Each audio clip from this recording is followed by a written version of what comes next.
Okay, it's 1:31 PM on April 20th, 2022. We'll call the meeting to order.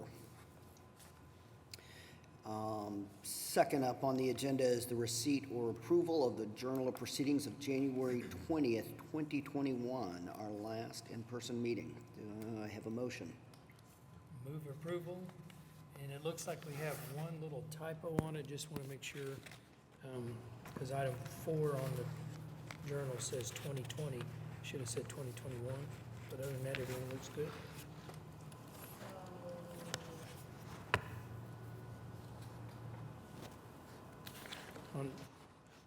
They're listed as 2021, the actual minutes themselves. Right. But the Was it cal, 2021? yeah, it was 2021, but we're approving the meeting for 2021, we got the dates, but it says 2020 there. It's just, looks like just a scrivener's error. Oh, Yeah. Okay, with those notes, can we go ahead and get a second? I'll second the motion. All right, all those in favor say aye. Aye. Aye. Aye. All right, that has passed. would you state on the record that we do have a quorum? Yes, and for the record, we do have a quorum with Lieutenant Dancy present, Mike Means, myself, Riley Fields. We have legal counsel present, and Donna Smith from Permits and ID. Moving on to item 3, to receive and approve the calendar of scheduled meetings for 2022. Those are listed there in your handout. I move approval of those dates. And I'll second that approval. All those in favor say aye. Aye. Aye. All right. And next up on the agenda, item 5, nominations and selection of chairman. Entertain any names? I nominate our current our current chairman, Georgie Roscoe, as president. Oh, I'm sorry, as chairman. I'll second that. All right, all those in favor say aye. Aye. Aye. All right, Georgie has the chair again. And nominations and selection of vice chair. I also select our current vice chairman, Deputy Chief Harold Thompson. Second that. All right, those in favor say aye. Aye. Aye. Aye. All right, we have elected our new chair and vice chair for 2022. Are there any comments from the board? No comments, but the only thing I'll give a quick update of our current alarm program, where we're at. We're still working with Cry Wolf as far as getting everything technical on board. That seems to be our current issue is our 911 records. But at the time, because of that, we are not issuing any false alarms invoices due to those until we get that thoroughly completed. Well, thank you. That's good to know. Is there a timeline by chance? We're getting closer than we have before, than we thought in the past. I cannot give a current timeline because it's a kind of a joint effort between Cry Wolf and our police data systems and CAD 911 systems. And nobody likes to play well with one another. Right. It's just to getting the software to correctly speak to each other. Okay, well, very good. Appreciate that. Are we sticking with Cry Wolf? Is that your understanding? Last I heard, we are sticking with Cry Wolf. Their contract, I'm not sure if it's going to council or not yet, but it's been presented to go to council for 1 year renewal. 1 year, okay. Okay. Any other comments? Just good to be back in person, Yes. Yes, it is. even if it's only for a 6-minute meeting. It's Good better sign. than It not means at there's no all. controversy out there for the board to resolve, so. You know, we've come a long, long way. Really? Since I first sat on this board. We would spend hours Really? here. What- 4 o'clock. You would have certain businesses that were just having issues and the owner just wouldn't do what he was supposed to do. And they would sit here and argue with us about it for time. And the fire department, police department, myself would go offer, suggestions or to go out and do inspections. Sometimes they would take you up on it, sometimes they wouldn't. And we've come a long, long way from those early days. I do have a question for you, especially since you work for Ring. Kind of a question that we may have brought up or has been presented to us. Have you encountered anyone through Ring, whether it's the camera system or just the regular monitoring itself, who's attached like an outer perimeter fence along connected to their alarm system? No. All of Ring's devices only play well with Ring devices. And we do not have a device that can connect to a fence that would work for either local notification or professional monitoring notification. Do you know if, and this may be along with the home builders, I guess since a lot of alarm systems are put in homes, do you know offhand or by chance if any of the alarm companies offer that ADT, Ring, whoever, to where the perimeter, like activation of a fence, may trigger the alarm system to notify the police or fire? I'm sure there is. I would have to ask around. I couldn't tell you off the top of my head. There is a company that was recently licensed through the Alarm and Locksmith Board that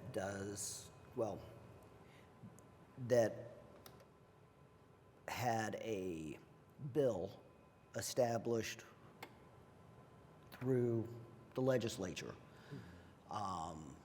that was to eliminate permitting for the installation of the devices on the fences.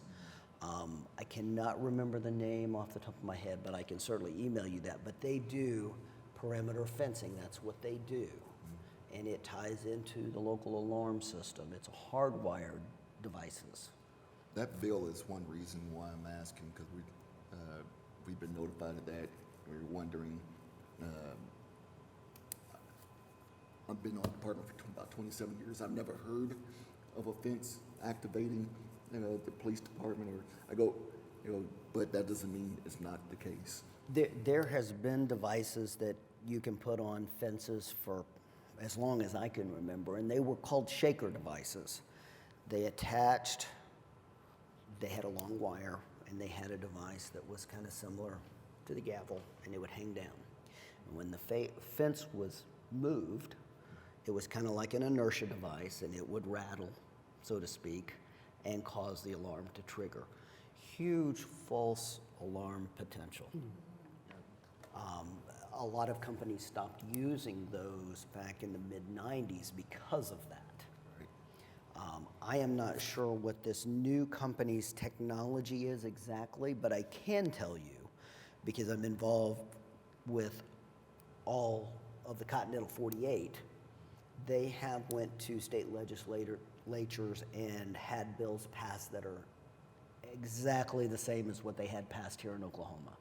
So they could eliminate the permitting side, not the licensing, but the permitting of getting a fence permit in each jurisdiction. And that has been happening over the last 2.5, 3 years for this one particular company. Do you know if that permitting is just for the install permits or if it's for monitoring? It's for the install permits. It's, from my understanding, each municipality, whether it be Oklahoma City, Norman, Midwest City, all had a permitting requirement for fence companies, and that's what they are. They are a fence company, that they had to obtain a permit from each municipality to be able to install their devices. Even though it's considered a security device, they're a fence company installing this device. And so they were trying to eliminate the need for permitting to install these devices in all of the different municipalities. I don't think it's bad. Okay, it sounds like just a bill. I think legal goes Steve Christ is aware of it, so we're keeping an eye on it. Yeah, I don't know where that I don't know the status of that bill in the legislature, so I'm not sure if it's still alive. It is still alive. Okay. But I don't think it has, see, I can't remember if it was, which side of the aisle it was on, whether, House bill. so I don't know if it has passed the Senate or if it's still in Okay. committee on the Senate side. Last I had heard through the Alarm Association was that it was still active, but there was some things that were going through either the Commerce Committee, I believe is where it ended up over at the Yeah. Senate. Any idea what the background is, why they decided to bring that? Whenever they came to the Alarm Association asking for support, or at least not to oppose, their reasoning was that it was taking an exuberant amount of time to get the permits to do the installations. Longer than a week. Some municipalities was taking 2 and 3 months for permit approval. And that was their reasoning for going forth with that particular bill. So the design of the bill was just to circumvent the permitting? Yes, But that's the installation permitting, correct? Yeah. correct. They still have to be licensed, just like any other alarm company in the state. They have to follow all the same rules and regulations that are put forth in the Alarm Fire Sprinkler Act.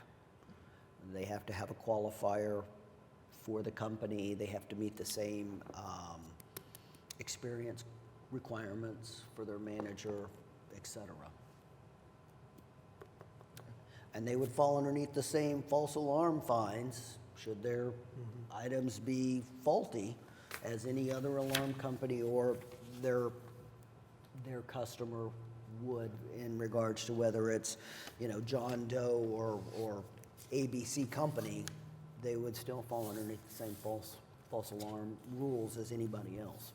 Yeah, it looks like if the fence triggers a response, like any other alarm currently would, it falls under our regulation. But if it's a standalone and it's not connected to a police and fire response, we wouldn't, if this passes, have any ability to I would require think. permitting.